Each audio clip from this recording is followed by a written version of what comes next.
जय सच्चिदानंद जी, जय सच्चिदानंद प्रेमियों। श्री श्री 108 श्री स्वामी अद्वैतानंद जी महाराज। सुभग सुरदूल पद पदम में शत शत कोटि प्रणाम। उदित हुए नव सूर्य सम सतगुरु सुख के धाम। घना तिमिर स्था रहा माया मोह कराल। प्रगटे पथ प्रथम स्वरूप में श्री परमहंस दयाल। तब चरणन में वंदना करूं बारंबार। भक्ति पथ दर्शावने लिया दिव्य अवतार। भक्तन ये पुलकित भया निरखत ब्रह्म स्वरूप। प्रेम भक्ति का सरल पथ दर्शा दया अनूप। बोलो जयकारा बोल मेरे श्री गुरु महाराज की जय। अवतरण। भारत के नभोमंडल पर खुशियां का एक नया रंग छा रहा था। जन जन का हृदय आनंद में विभोर हो रहा था। चारों दिशाओं से वायु सुगंध छिड़काने लगी। ना जाने इतना उल्लास कहाँ से आ रहा है। प्रत्येक प्राणी के हृदय में हर्ष था, परंतु किसे क्या मालूम था सृष्टि का भार हल्का करने को तथा मोह माया में सोए हुए प्राणियों को जागृत का संदेश देने के लिए स्वयं संत रूप में भगवान प्रकट हो रहे। घर में एक लौकिक प्रकाश हुआ। यही वह शुभ दिन था, रामनवमी।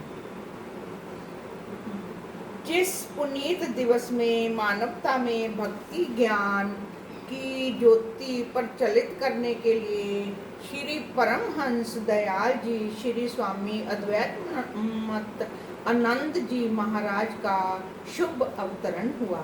श्री परमहंस दयाल जी 5 अप्रैल सन 1846 ईस्वी तदनुसार 23 चैत्र संवत 1903 रविवार पुण्य नक्षत्र सुकर्म योग में रामनवमी के दिन बिहार की पुण्य भाग्यशालिनी भूमि कस्बा छपरा जिला सारण में उच्च ब्रह्म कुल पाठक मंच में अवतरित हुए। आप जन्म जात अवतार तथा महापुरुष थे। आपके पिता श्री तुलसीदास जी पाठक अत्यंत सुशील तथा परोपकारी थे। जब संबंधियों ने श्री परमहंस दयाल जी के जन्म महोत्सव मनाने के लिए उन्हें कहा गया कि आपके पूज्य पिताजी ने फरमाया, हमारे घर में जन्मोत्सव मनाने की ऐसी क्या विशेषता है। आज के दिन तो संपूर्ण महाभारत वर्ष में ही राम जन्मोत्सव का आनंद पहले ही मनाया जा रहा है। आपके जन्म पर घर में हर्ष ही हर्ष आ गया। आनंद ने डेरे डाल लिए, परंतु पिताजी के लिए यह प्रसन्नता अधिक समय तक न रह सकी, क्योंकि जब आपकी आयु लगभग 9 मास की हुई तो आपकी माता जी का छत्रछाया से वंचित हो गए। इधर आपके जन्म लेने की खुशी, उधर धर्मपत्नी के स्वर्ग सिधारने का शोक। प्रकृति का खेल के सन 1852 में जब आपकी अवस्था अभी 5 वर्ष की हुई तो पूज्य पिताजी तुलसीदास पाठक जी का देहावसान हो गया। अब तो लाला साहिब जी का ध्यान और अधिक आपकी ओर हो गया। उनके दिल में यह ख्याल था कि जो उमंगें आपके पूज्य पिताजी की आपकी ओर से अपने दिल में ले गए, उनको पूरी कोशिश से पूरा किया जाए। ताकि उनकी आत्मा को शांति मिले। उन्होंने आपके साथ इस तरह लाड प्यार तथा स्नेह का व्यवहार किया, आप भूलकर भी माता पिता को याद ना कर सके। इतना लाड प्यार देते हुए भी आपको सर्वसाधारण बालकों की तरह खेलना पसंद ना था। आप बाल्यकाल में ही अपनी मस्ती में मस्त रहते थे। एकांत तो आपका प्रिय मित्र था, प्राकृतिक जिसकी चरण रज छू लेने को आतुर हो, रिद्धियां सिद्धियां जिनकी चरण श्याम का आश्रय प्राप्त करना चाहती हो, वो भला इस संसार को क्या समझते हैं।